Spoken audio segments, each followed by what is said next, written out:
खुशी शिवजी बेला के पतैया ते गौरा रानी पूछेली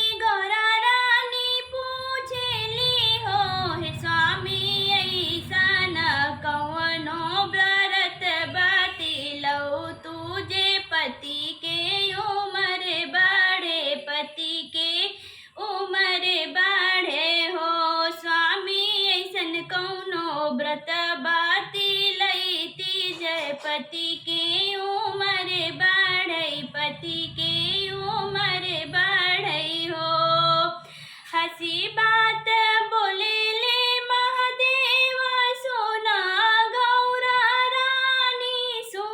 हो गौरा रानी हो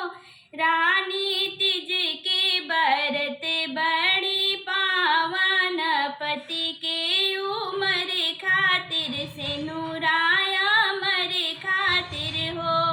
रानी तिज के बरत बड़ी पावन पति के उम्र खातिर से नूराया मरे खातिर हो।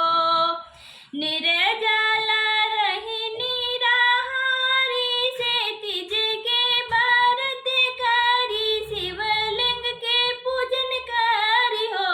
ए गौरा जन्म आहवात रही से नूराया मरे रही हो ए गौरा जन्म आहवात रही से नूराया मरे रही हो। क्वारी कन्यक मिली सुनर साजन और सासुराई मिली है हो ए गौरा होई सब मनोरथ पूरा जे तीज के जेता व्रत करी विधि से पूजन करी हो ए गौरा होई मनोरथ सब पूरा जे तीज के व्रत करी विधि से पूजन करी हो। पूरा जनम सुना गौरा तू बड़ी तप कैलू हो दुखवा बहुते तू सहलू हो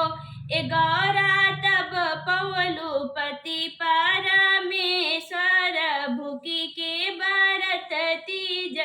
के बरतनी हो भूखी के व्रत कैलू हो।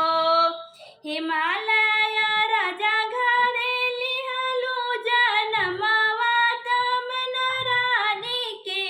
कोखिया से हो ए गौरा निस दिन आइलू हमरे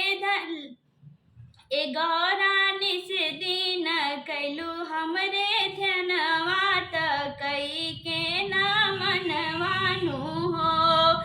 ए गौरा निस दिन कैलू हमरे ध्यानवा त कई के ना मनवानु हो। बालू के शिवलिंग बनालू त भंग धतुरा पूजत रहलू हो ए गौरा बेल के पतैया पे राम लिखलू त नमके त चढ़वल रहलू हो गौरा बेल के पतैया पे राम लिखलू त हमके चढ़ावत रहलू हो। मैना रानी के तनो समझावेली लेकिन तू ना मानत रहलू हो ए गौरा छोड़ी देलू महल के सुखवा जंगल में बसेर लेहलू हो ए गौरा छोड़ी देलू महल के सुखवा जंगल में बसेर लेहलू हो। छोड़ देलू घर के भोजनवा त पुआ पाते बनवानु हो ए गौरा बनवा के पतई चबवलू त बहुते तापन कैलू हो जेठ भारी संग के धारतिया तय से ना लगवत रहलू हो ए गौरा भरी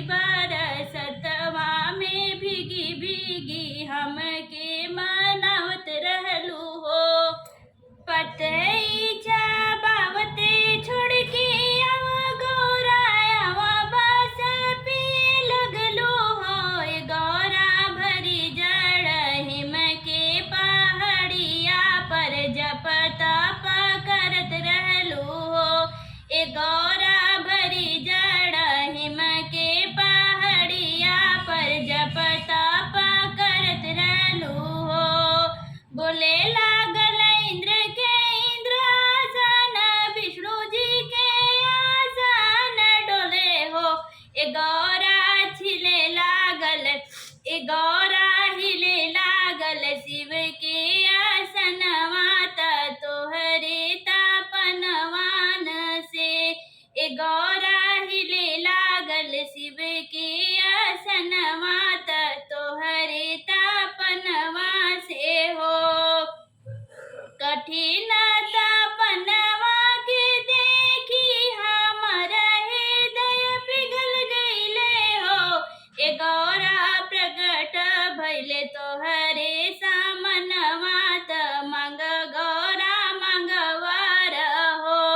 ए गौरा प्रगट भइले तोहरे सामनवा त मंग गौरा मंगवार हो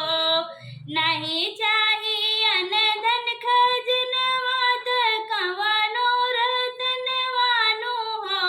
ए शिव जी हमरा से कैला विवाहवा त हमें बस यही वर चाही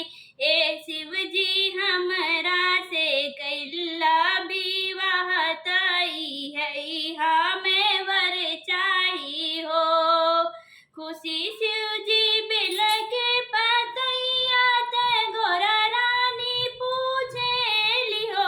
गोरा रानी पूछेली हो स्वामी ऐसन कवनो बरत बतलवती जे पति के उमर बढ़े पति के उमर बढ़े हो